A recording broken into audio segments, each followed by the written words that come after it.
Hey, what's going on, everybody? Justin here, and in honor of Earth Day, since it's April 22nd, I figured I should do some sort of Earth Day themed something on the channel and whatnot, especially since I got like a whole freaking nature bookshelf that I want to like show off and stuff.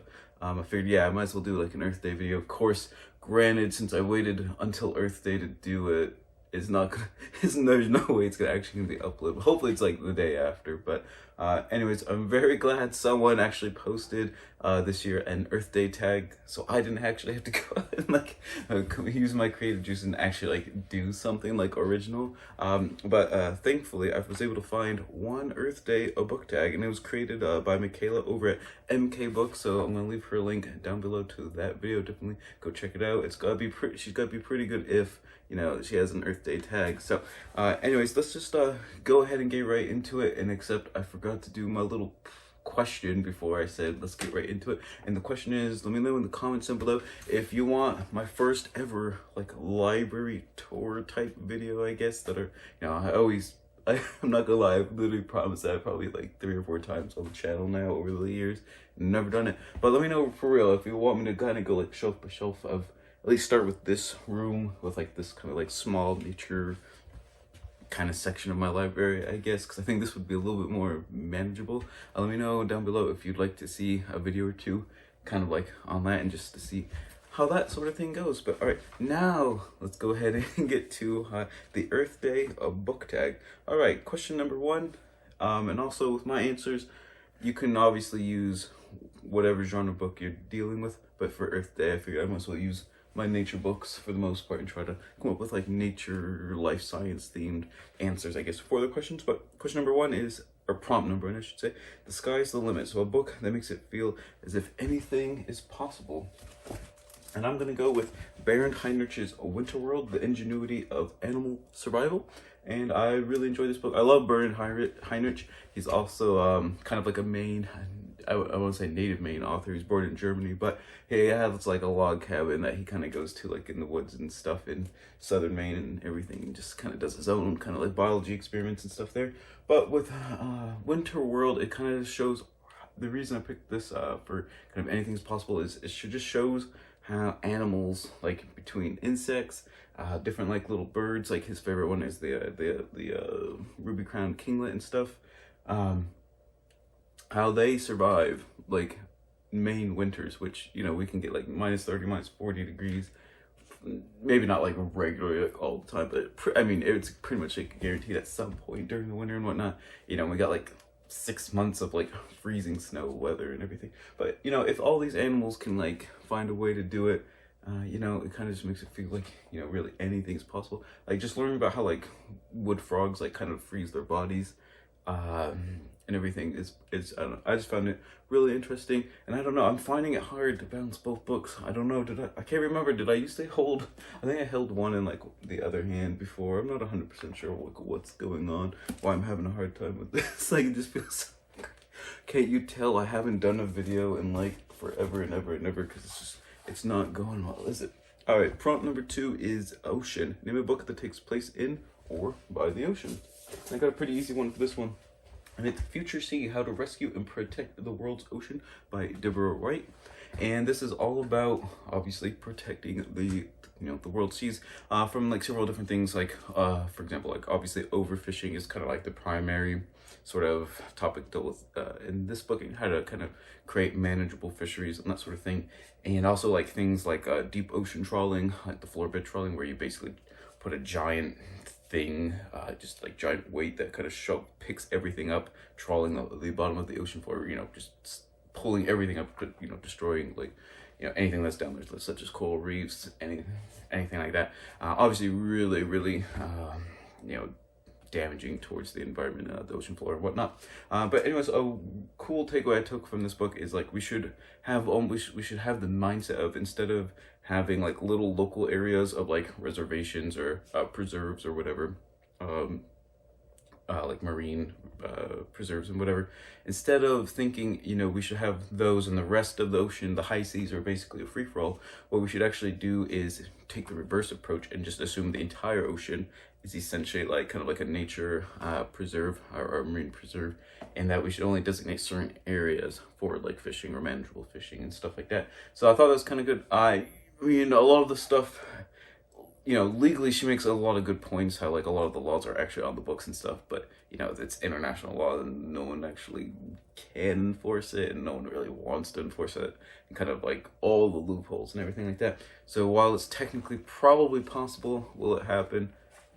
Probably not, but it's kind of a good like starting point just to get some like ideas flowing and stuff. Really enjoyed that one. All right, prompt number 3, Earth.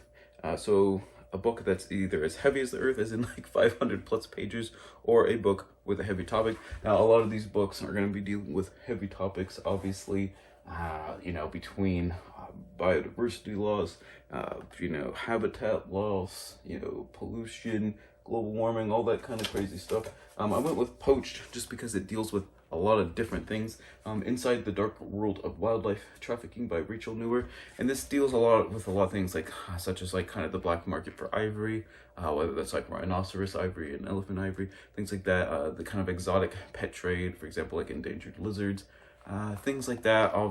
And then like kind of like traditional medicines, especially like in China and Southeast Asia and stuff, that really don't actually do anything, like pangolin scales and everything.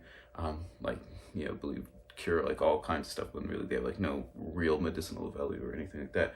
And how it's basically a lot of these animals are in just pretty rough shape due to like our, you know, illegal poaching, illegal trafficking, legal, you know, all that kind of just crazy stuff kind of going on. The one that it bothers me the most is I like the bear farming. I don't know if you guys have ever heard of it. It's pretty rough stuff. I won't talk about it too much here, but since like we have a lot of like black bears and stuff where I live here in Maine, it's just I don't know, it's just like a topic that bothers me, and she deals with it like really poignantly in this book. But basically the bears are kind of like collected, like, you know, captured and then kind of farmed for their bile, literally for like their, you know, like the juices that the gallbladder like makes and stuff for medicinal purpose. But it's really gruesome, like obviously how they extract it and whatnot. But anyways, deals with a ton of heavy topics, but it's written really well, and the author does like kind of go undercover in a lot of these sort of like escapades and stuff. So really interesting, really kind of cool take on this stuff.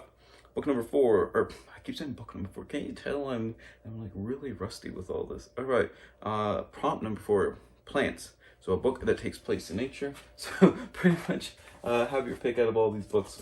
I'm going to go with A Naturalist Goes Fishing by James McClintock, a casting in fragile waters from the Gulf of Mexico to New Zealand's South Island. And I think this would be a book I would probably potentially reread too. I do got to read his other book right here, Lost Antarctica. This was my favorite book, one of my favorite books, I think, the first year I started BookTube, which would have been like 2018. But if you like, I don't really do a whole lot of fishing, and I don't really read a whole lot of fishing books, or like fishing tales, I guess, or whatever. But I just like did it on a whim, just cause I really liked the cover with the rainbow trout and stuff. But the author is like an Antarctic like scientist that's like really well known just for his like studies on like climate change and things. But he does a really good blend of like kind of the science and ecology of the fish, as well as like kind of his like fishing adventures with it, and then kind of like conservation tales of like, you know, how to best like go about helping the different fish out and all that kind of thing. So I thought it was just a really good blend of a bunch of different genres, and for someone who like maybe reads a lot of like those hook and bullet type books, I guess, where it's just like hunting and fishing, so this might be a good way to like get them like reading something like talks about a little bit about the science and kind of the problems kind of associated with, you know, the animals that they like to deal with. All right, prompt number 5 is animals, and I'm going to do the same book for prompts 5 and 6, and you'll see why. So 5 is name a book with talking animals. Obviously I don't really have any books in here with like talking animals. I mean, I guess there are some you could probably count as like communication of some kind, but probably not talking. And prompt number 6 is humans, so name a character that feels real. I'm gonna go with The Sword and the Stone, which is the first book of H. White's The Once and Future King, as you know, my cat tries to knock over the ring light, not being like super helpful at all. Are you, Soph? course, now she's not gonna let me pick her up. Hey, no, you're being that. Oh, yeah, of course. On the video, so she's gonna act out. But, anyways, the Sword in the Stone.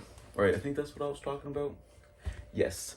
All right, so in the Sword of the Stone, Merlin transforms Arthur into a bunch of different animals, such as like badger, a fish, I think, when he talks with like King Pike, ants.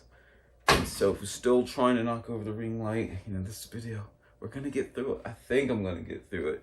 But anyway, so Merlin transforms Arthur into all these different animals so that he can like learn different like life lessons, especially how might does not always equal right and that sort of thing. I think it's really well done. T.H. White's like the Once Future King cycle as a whole, I think is just really well done. I think it's, well, you know, a good read for anyone that enjoys fantasy, that sort of stuff. And the reason I'm going with Arthur for number 6 is because for a character that feels real, obviously in the first book, you know, it's not super realistic. You know, he's getting transformed into animals and doing all this kind of crazy stuff.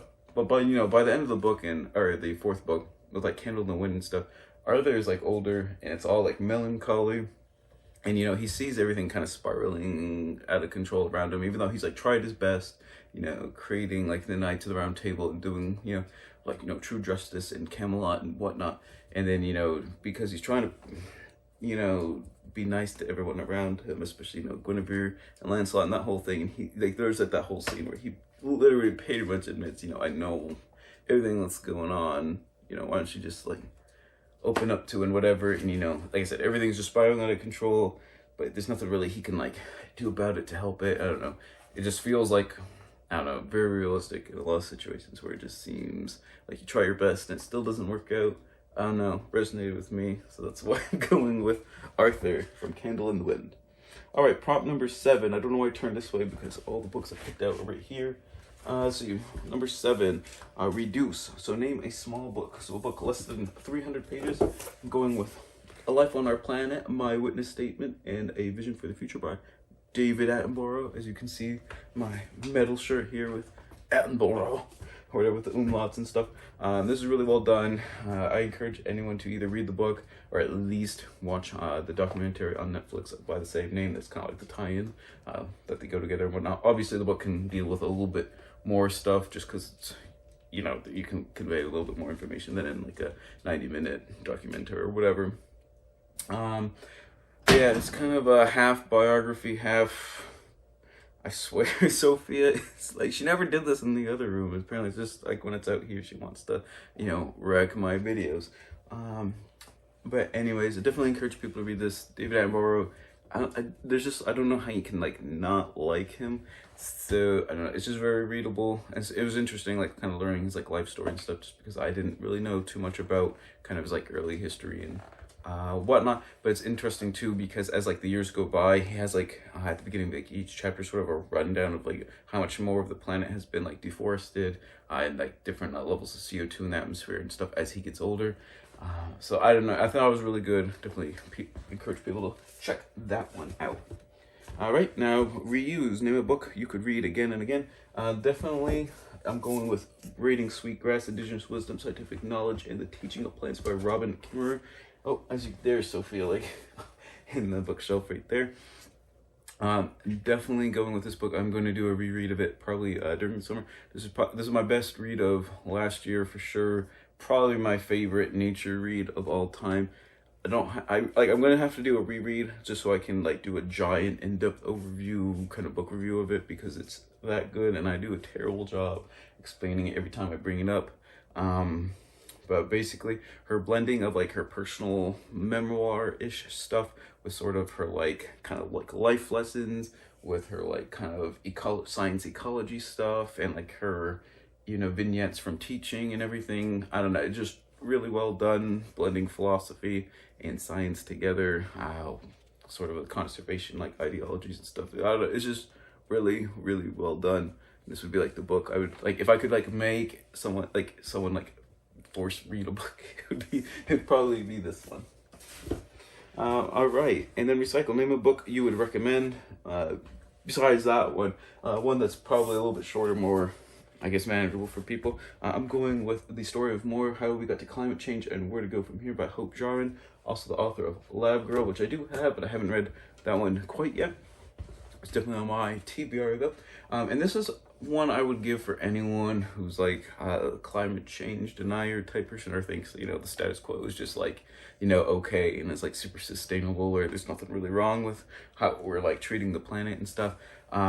It's just really straightforward on a whole lot of issues between like habitat loss from like, you know, having to grow more and more corn, you know, just for basically like livestock feed and stuff, between to like, you know, obviously climate change, all kinds of stuff.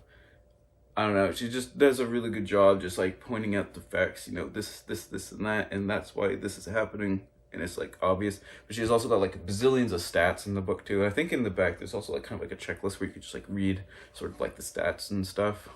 So I don't know, I think I haven't been able to get anyone to read it. I've recommended it to like 4 different people, I think, and they're all just like, because I'm like in a super rural conservative location. But you know, it is what it is, I guess, for that. But I'm gonna keep trying. All right, and then I think that's it for the books. And the 10th prompt is a bonus prompt, and it's to recommend some eco-friendly products. Okay, one that I don't have like with me like right this second. Patagonia in general, I think, does a really good job of, you know, kind of like walking the walk. Some of their products obviously a little bit expensive, but I think they are made like really sustainably, especially with clothing. Kind of the whole like fair trade practices and stuff, making sure people have like living wages, and you know, it's fairly eco-friendly with the way they make it and stuff. I think it's like really important. And with clothing in general, I definitely think, you know, you're buying like, well, I mean everything in general, but even especially like clothing, like fast fashion is like really bad for the environment, especially with like water pollution and whatnot. But you know, buying things that like last a little bit longer, even if they cost a little bit more in the short term, you know, in the long term, not only you save money, you're probably getting like a better product. In general, but also, like I said, with Patagonia, they do a whole lot of like nature, like conservation charities and things like that. Let's see, like on my hand right here, I got my like 4 ocean bracelets. It's kind of gimmicky in a way, you know, you buy a bracelet and wear it, whatever, and they pull plastic out of the ocean or whatever. Yeah, I mean, part of it, like I said, is kind of like marketing gimmicky stuff. But I use it more as like almost like talking points. Like I think. Can't remember exactly. I think, let's see, we got orca, whale shark, and I think great white shark, and like one other off the top of my, I can't remember exactly what the like light blue one is. But anyways, like when people ask about them, you know, you can like bring up a conversation, whatever, about, you know, plastic pollution or the animal that you're like wearing, stuff like that. That's kind of like what I use them for. Plus, I mean, I guess even if it is kind of like a marketing scheme in a way, because it is like a for-profit company or whatever, you know, they are at least like doing something. I mean, obviously, even if it's like in the millions of pounds, you know, that's not even like really putting a dent too much in like ocean plastic reduction and stuff, obviously. So I don't know, I bet like, you know, at least doing something is a lot better than doing nothing or contributing to the problem. So I gotta give them props at least for that. And then lastly, something I do use a lot, like when I was talking about clothing and stuff, I should have like tied that in a little bit. Like one brand I really like is Fjallraven, which is like a Swedish company that makes like really high quality like clothing for like outdoor use and stuff. And I do a lot of like hiking and forest stuff, I guess, whatever. So I got like you've probably seen some of these jackets in like my videos and stuff, just because like whenever I do like kind of my nature walks and whatever. They're like super high quality, but you know, very eco-friendly, like the way they make it. A lot of their wool is like recycled, and like just like the metal on like the zippers and the buttons is like recycled or post-use like metal, stuff like that. Pretty high quality. You can like fix them and make them like kind of like how you want, like with the Greenland wax to make them like a little bit more waterproof or less waterproof, whatever. But you know, like I've used that like brown one for like, I don't know, 100 trips or something by now, and it's like, yeah, I don't even think, I think I've had like one like little tiny rip I was able to like sew back together or whatever. Not a big deal. So I don't know, I just think like quality over quantity, yeah, quality. I don't know why I had a thing about that. I think is like a really good thing. Like I said, eco-friendly, fair trade practices, stuff like that. Boom, some eco-friendly recommendations. I'm sure you guys have lots of cool stuff. Leave some comments down below about any like eco-friendly products that you have or you use, or you know, whatever, that you're either you really like enjoy or you're excited to try, stuff like that. And I think that is the video. So thank you so much for watching my Earth Day or my version of the Earth Day book tag. And let me see, I gotta do all my plugs. I'm still rusty. I forgot to do them like in it. If you want cool signs, if you want to support the channel, the best way to do it is through my Etsy shop. Get cool swag like that, and by swag I mean signs, because that's all I sell on the Etsy shop. Definitely check out my Instagram, Twitter, everything like that. And thank you so much for watching, and whatever you're reading in honor of Earth Day, always remember, read victoriously.